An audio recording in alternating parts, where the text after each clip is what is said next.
Existen un sinfín de escándalos de líderes religiosos que fueron puestos en la mira del público. No me cabe duda que posiblemente existan muchos más casos como estos esperando a ser descubiertos. Por ende, lo que vas a ver aquí sin duda te dejará reflexionando y pensando más de una vez sobre los líderes religiosos a los que la gente está siguiendo actualmente.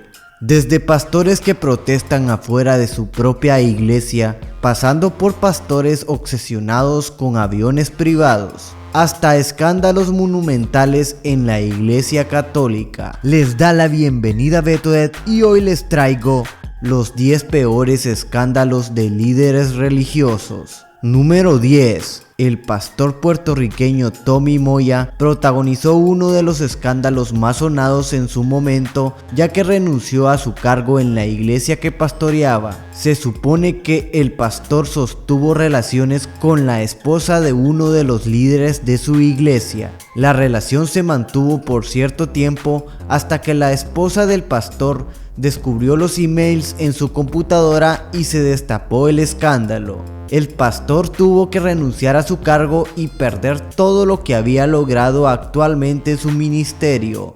Al final se reconcilió con su esposa y actualmente dan charlas de cómo superar infidelidades. Queríamos documentar todo un proceso que ayudara a las personas a encontrar esperanza en medio del dolor que produce una infidelidad, en este caso por responsabilidad o irresponsabilidad mía, mejor dicho, y queríamos que la gente supiera que hay esperanza aún en medio del dolor tan profundo y las heridas tan profundas que causa la infidelidad en el matrimonio. Número 9.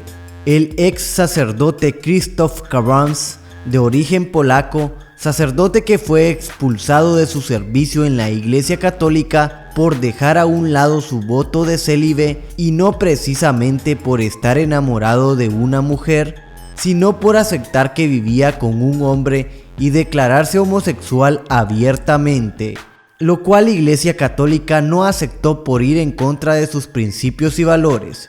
Y claro está, fue expulsado de inmediato de sus ejercicios sacerdotales. Yo me sentía un hombre en una prisión, sí. Un hombre que no podría decir la cosa más fundamental y más natural de la propia vida. Soy gay, sí, lo admito. Pienso que soy responsable delante de la comunidad homosexual por mi silencio, por mi miedo. Número 8. El sacerdote Peter McKinley de Nueva York enfrentó un escándalo tras ser acusado por los feligreses de dos iglesias católicas diferentes, quienes sostenían que el sacerdote pagaba más de $1,000 por cada visita de su amante Kate Chris. Supuestamente fue una relación que duró más de 10 años. El sacerdote también fue acusado de malversar un dinero asignado para reparar un órgano de tubo de su antigua iglesia, siendo acusado de gastar más de $1 millón de su parroquia. Además fue acusado de usar todo el dinero que recaudaba en lujosas vacaciones por el mundo, drogas y entre otras excentricidades. Número 7. En el siguiente puesto te presento al pastor Javier Soto, un pastor chileno que protagonizó varias protestas frente a la catedral evangélica de su propia iglesia. El pastor llamó a sus correligionarios traidores, perros y mudos. Esto por asistir a actos del gobierno y no atacar groseramente al proyecto de ley de despenalización del aborto. También ha sido llevado a juicio, siendo condenado por parte del juez por injuria y acoso hacia un activista LGBT. Y aunque al final el pastor no va a ir a la cárcel, podría pagar en caso de reincidir en su mal comportamiento. Por hombre asolapado, hombre faldero, mamones. Ay, mira esta otra, mira cómo va. Ahí, a mí. Vaya. Vaya, la linda. No te has hecho fallar un burro en la esquina ahí, cuidado. Cuidado que hay un burro por ahí, cuidado. Anda, niña, ya, vaya, vaya. Hay que amar, dice la palabra, que hay que amar a los pervertidos. Hay que amar a estos sucios cochinos pervertidos, hay que amarlos. Jesucristo te ama también. Número 6. Benny Hinn, uno de los pastores más multimillonarios del mundo, también fue hechor de muchos escándalos y muchos más desde la publicación de su libro Buenos Días Espíritu Santo, en donde enseñaba algunas herejías. Enseñaba hasta su famosa técnica secreta de tumbar gente desde el púlpito. Round 1, fight!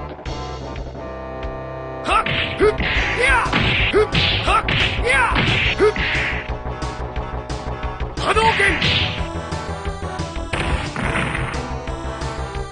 Shoryuken! Hadouken!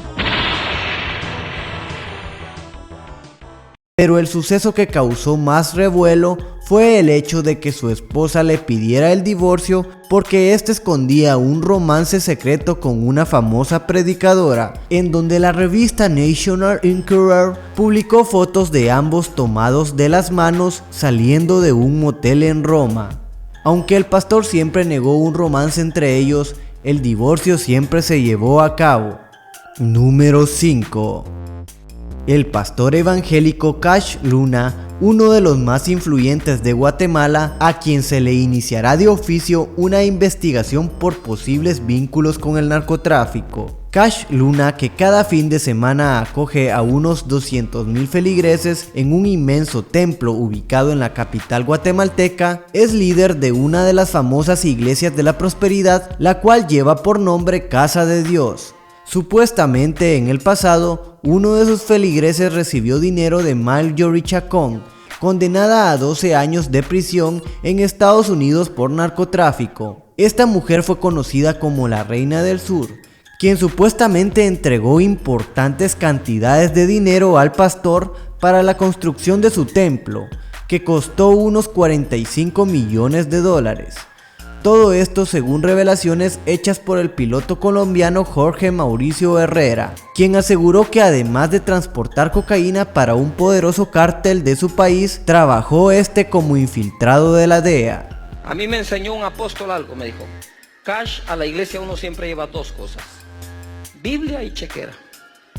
La Biblia para que aprendas lo que Dios te va a decir y chequera para que lo adores. Está bien, dije. Pero tú no vas al cine sin sacar la plata. No vas a un restaurante sin sacar la plata. Pero ¿cuántas veces has ido a la iglesia? Se me olvidó la plata. Número 4. Por primera vez en mis listas, este puesto lo ocupan 3 personas al mismo tiempo. El puesto también va dedicado a los pastores y su manía por comprarse aviones privados, que valen millones de dólares. Todo comenzó con el pastor Creflo Dollar, líder de la iglesia Ministerios del Pacto Internacional, quien en 2015 pidió dinero para comprarse un jet privado valorado en 65 millones de dólares. Luego, en enero del 2018, le siguió Kenneth Copeland, del movimiento carismático, comprando un avión de 36 millones de dólares para luego agradecer en televisión a Jesús y a sus seguidores, y más tarde pedir casi 20 millones más para construir un hangar para el avión. Por último tenemos al predicador Jesse Duplantis, quien enfureció a muchos estadounidenses en junio del 2018 cuando solicitó donaciones para un avión de 54 millones de dólares y quien además dijo en su defensa estas polémicas frases: si el Señor Jesucristo estuviera físicamente en la tierra hoy, no estaría montado en un burro, estaría en un avión volando por todo el mundo. Número 3. Uno de los pastores más famosos en Sudáfrica, líder de la Iglesia Internacional del Dominio de Jesús, el pastor Timothy Omotoso, está envuelto en un gran escándalo, acusado de 67 cargos que van desde abuso hasta tráfico de personas, en un proceso televisado que ha levantado críticas por el trato a las víctimas. Más de 30 chicas jóvenes se han acercado para detallar sus experiencias de la mano del presunto depredador sexual. En 2017 fue arrestado por la Unidad de Crímenes Prioritarios en Sudáfrica, en el aeropuerto de este país. Número 2. Muchos ya se podrán haber imaginado lo horripilante que mora en los primeros puestos. Si eres muy religioso, te invito a que salgas del video, ya que aquí se revelarán datos muy aterradores. En esta ocasión se trata de lo que podría ser el mayor caso de pedofilia registrado en Francia, cometido por un líder de la Iglesia Católica, el padre francés Bernard Preynat, quien es acusado en la parroquia de Lyon de abusar a más de 70 scouts hace 25 años, hechos que presuntamente pasaron entre los años 70 y 90. 6 responsables eclesiásticos podrían enfrentar hasta 6 años de cárcel por encubrir las aberraciones que Preynat pudo haber cometido a más de 70 niños, para quienes según la justicia los hechos están prescritos en la mayoría de los casos. Número 1. Los demás lugares de este top palidecen ante este puesto. Durante años, la Iglesia Católica Irlandesa se situó desde la década de los 80 en el epicentro de varios escándalos conmovedores, como ser abusos, adopciones ilegales o casos de niñas reducidas a esclavas. Las primeras acusaciones aparecieron en los 80 y fue el inicio de una ola de revelaciones que acabarían teniendo alcance mundial. Revelaciones que dieron lugar a varias investigaciones y a juicios civiles y penales. Diversas investigaciones internas revelaron acusaciones de abusos cometidos desde 1975 por al menos 85 curas. Lo grave del asunto es que tanto la policía como el gobierno irlandés tapaban todas las fechorías cometidas por los curas. Y no solo eso, entre 1992 y 1996, más de 10.000 niñas y mujeres trabajaron hasta ser explotadas inhumanamente en lavanderías comerciales de la Iglesia Católica. Las niñas apodadas Hermanas de la Magdalena eran principalmente pequeñas que habían sido embarazadas fuera del matrimonio o que tenían un comportamiento considerado como inmoral, y a quienes en su mayoría les robaban sus hijos y los daban en adopción con documentos falsificados. Finalmente, tras 9 años de indagaciones a la Iglesia irlandesa y más de 2.000 testimonios, una investigación ha concluido que la cúpula de la Iglesia Católica Irlandesa conocía del abuso endémico al que eran sometidos más de 35.000 niños entre los años 50 y los 80. Por ende, sin duda, este es uno de los escándalos más espeluznantes cometidos por líderes religiosos. Uno intentaba ponerse de pie con estas monjas, pero era muy difícil. Ellas eran muy malas. Yo tengo que decir esto, tú sabes, eran muy malas. Uno fue abandonado a crecer en una infancia, en un lugar oscuro y vacío, en un vacío muy peligroso, donde mucha de la violencia ocurrió. Uno nunca sabía cuándo le iba a llegar un asalto violento. Muchas gracias si llegaste hasta aquí. Si es así, te pido que por favor me dejes un like. Suscríbete a mi canal tocando el botón rojo y activando la campanita si aún no estás suscrito. También puedes seguirme en mi Instagram personal Betodet, en donde puedes encontrar contenido que subo de mi vida diaria y fotografías profesionales. Se despide Betodet y hasta la próxima.